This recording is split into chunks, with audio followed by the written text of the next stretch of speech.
दोस्तों, आज तकनीक और साइंस इतनी ज़्यादा डेवलप्ड हो चुकी है। कुछ दशक पहले जो चीज़ें सिर्फ कल्पना की जा सकती थी, आज वो हकीकत बन चुकी हैं।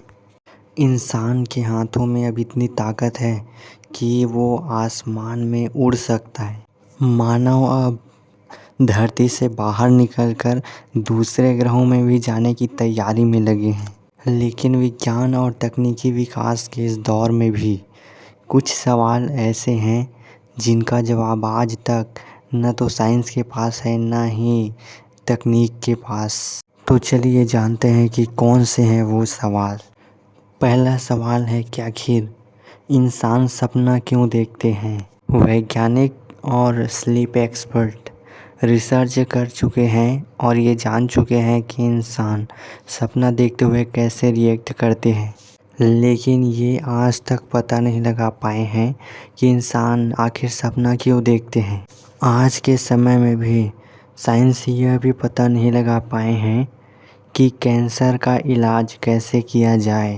कैंसर एक खतरनाक बीमारी है और भारत में हर साल लगभग 9 लाख लोग कैंसर से मरते हैं। आधुनिक चिकित्सा में कैंसर का इलाज भले ही होता है, लेकिन ये इलाज बिल्कुल भी प्रभावी नहीं होता।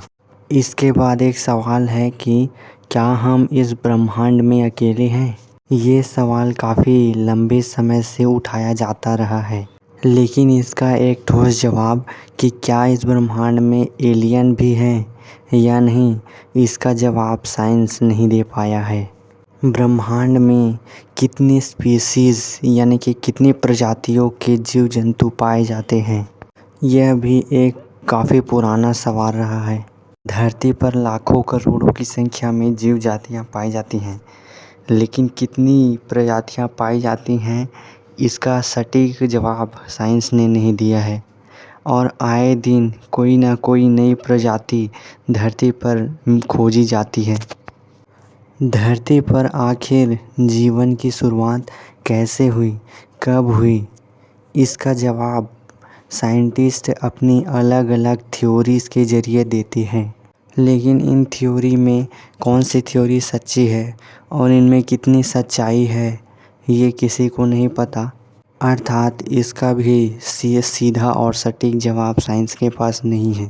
आपने बड़ी बड़ी फिल्मों में और हॉलीवुड जैसे मूवी में टाइम ट्रेवल करते हुए देखा होगा, लेकिन क्या वास्तव में भी टाइम ट्रेवल करना संभव है, इसका जवाब साइंस के पास नहीं है। हालांकि ये सवाल काफ़ी पुराने समय से भी पूछा जा रहा है। और सबसे आखिरी सवाल, हम जिस ब्रह्मांड में रहते हैं वो इतना बड़ा है और क्या उसकी कोई सीमा है। अगर इसकी कोई सीमा है तो कहाँ है और कैसी होगी। ये विज्ञान का एक बहुत ही बड़ा प्रश्न है, लेकिन इसका जवाब देने के लिए विज्ञान और तकनीक अभी विकसित पर्याप्त नहीं हुई है। तो क्या इन सवालों के जवाब कभी हमें मिल पाएगा या फिर ये हमेशा की तरह अनसुलझे ही रह जाएंगी।